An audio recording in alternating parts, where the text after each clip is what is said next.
Number 28, we're supposed to tell whether each number in the list is a real number, rational number, irrational, integer, or a whole number, then order them from least to greatest. Negative 8/3, which we could write as a mixed fraction, it's negative 2 and 2/3.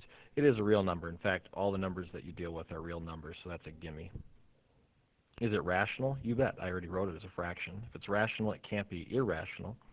But fractional pieces and decimals aren't integers or wholes. Negative square root of 5. Now, square root of 5 is an imperfect square. It's not a nice one. The square root of 4 is 2, so square root of 5 is going to be a little more than 2, so we're going to have negative maybe 2.1-ish, but it doesn't really matter. We don't have to have an exact number for it. The bottom line is, if it's an imperfect square and we take its square root, it's going to be irrational. It's going to go on forever and not repeat. And if it goes on forever and it doesn't repeat, it's not an integer or a whole number. 2.6, that's 2 6/10. I could write it as a fraction. If it's rational, it's not irrational.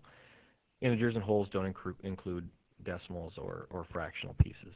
Negative 1.5, it's negative 1.5, so it is rational, but again, fractional and decimal pieces don't count for integers or wholes.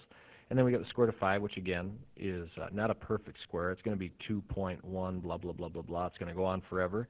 It's crazy. It's going to be irrational, which can't be integer or whole. But having them as decimals helps us compare when we're going least to greatest.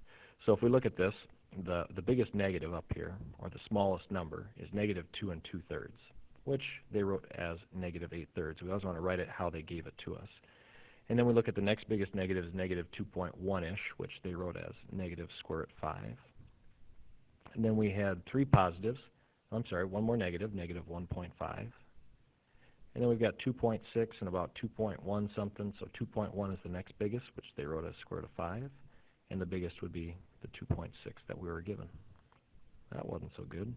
There's your numbers in order from least to greatest.